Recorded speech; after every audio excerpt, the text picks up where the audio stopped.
और इसमें thank you उत्तर के लिए। पर इसमें आप जब आपने बोला कि प्रोटेस्ट पर्टिकुलर डायरेक्शन में करना चाहिए, पर्टिकुलर मैनर में करना चाहिए, अभी सर कई बार ऐसा भी लगता है कि प्रोटेस्ट पे हम निकल आए तो लोग हमें एंटी नेशनल बुला देंगे, लोग हमें बोलेंगे saying that this people are agents of some country and so and so. तो सर मैं कह रहा हूँ कि जेल भी अगर एजुकेशन कर रहे तो एंटी नेशनल तो है नहीं, अपने लोग हैं, अपनी नेक्स्ट जनरेशन है। जी सर, इस अपनेपन से डायलॉग का साथ मैंने बोला अपनापन चाहिए, संबंध चाहिए, वो हमारा संबंध है, उसका रिकॉग्निशन चाहिए, तब ये डायलॉग होता है। वहां की बात हमको समझ में आती है, हमारी बात वहां समझ में आती है, ये होता है, तो होना चाहिए। लोग बोलते हैं कि बच्चे भगवान का स्वरूप है, तो आजकल के बच्चे जेन अल्फा है, जेन है। पर सर तो कई बार ऐसे विषय आता है कि जैसे अभी प्रोटेस्ट में, आंदोलन में हुआ था कि ये बच्चे जो भगवान का स्वरूप है, उनपे कई बार जो इनोसेंट है उनपे कई बार लाठीचार्ज होता है, पैलेट गन फायरिंग हुआ था। तो ये सारे विषय के। और एक बात, हाँ, आपका क्या मानना है? ये होना चाहिए, ये जो बातें है ना जी, ये क्यों हुआ, क्या हुआ, इसके कारणों में जाना पड़ेगा, जिसके लिए जो जानकारी चाहिए मेरे पास नहीं है, आपके पास भी पूरी नहीं होगी ऐसा मुझे लगता है जी। लेकिन इसको देख के कहाँ गड़बड़ है ये तय करना पड़ेगा। मैं अभी ये नहीं कह सकता कि क्या हुआ, क्यों हुआ, क्योंकि सही गलत मुझे भी मालूम नहीं। आप भी पढ़कर बता रहे हैं, मैं भी पढ़कर बता रहा हूं।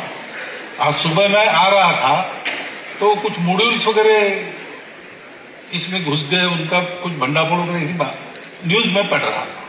अब वो कितनी सही है नहीं है मुझे मालूम नहीं है, लेकिन मुझे अगर आंख मूंद कर विश्वास रखने के लिए कहा तो मैं जैन जी पर विश्वास रखूंगा। क्या बात है, वाह। जैन जी वगैरह ऐसी है ऐसा मैं तो बिल्कुल नहीं मानता। आप क्या मानते हैं? विदाउट इट कॉन्टेक्स्ट भी जब पूछा गया तो मैंने बताया, और आज भी मैंने आपके सामने बोला है कि मुझे लगता है कि ये जो नई पीढ़ी है जैन जी, जैन अल्फा, ये अभी जो हमारी एग्जिस्टिंग पीढ़ी है उससे ज्यादा ऑनेस्ट है। अरे वाह, बढ़िया है। और देशभक्ति और सेवा का ऑनेस्ट अपील उसमें चलता है। जैन जी वगैरह ऐसी है ऐसा मैं तो बिल्कुल नहीं मानता। आप क्या मानते हैं? विदाउट इट कॉन्टेक्स्ट भी जब पूछा गया तो मैंने बताया, और आज भी मैंने आपके सामने बोला है कि मुझे लगता है कि ये जो नई पीढ़ी है जैन जी, जैन अल्फा, ये अभी जो हमारी एग्जिस्टिंग पीढ़ी है उससे ज्यादा ऑनेस्ट है। अरे वाह, बढ़िया है। और देशभक्ति और सेवा का ऑनेस्ट अपील उसमें चलता है। 15 लाख स्कूल्स में अभी भी 1 लाख स्कूल्स है भारत में जहां हम लोगों के पास टॉयलेट्स की सुविधा बच्चियों के लिए नहीं है। तो सर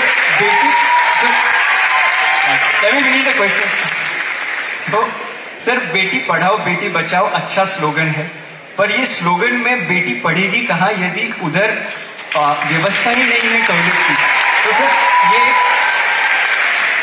दूसरा इसमें सर 15,000 स्कूल में अभी तक बेसिकली वाटर की फैसिलिटी नहीं है, पानी पीने की सुविधा नहीं है। तो सर शिक्षा, मैं मानता हूं कई चीज हुई है शिक्षा में, बट शिक्षा में बहुत सारी चीज होनी चाहिए, और मेरे लिए तो ये नेशनल इमरजेंसी है, क्योंकि देश को यदि विकसित बनाना है तो शिक्षा ठीक करनी पड़ेगी। तो आप ये मानते हैं कि the next generation to become stronger we should focus more on education, and if so what is the one education reform that you propose sir? पहली बात, एक से नहीं होगा, मैं 2-3 बताऊंगा। जी सर। पहला है कि शिक्षा ये कमर्शियल बिजनेस नहीं है जी, वो जीवन की नेसेसिटी है। इसलिए शिक्षा सर्वसुलभ हो, सबको मिले, ऐसा उसका स्ट्रक्चर करना चाहिए। तो इसमें तो बहुत सारा विचार करना पड़ेगा, फीस को लेकर सारी बातें।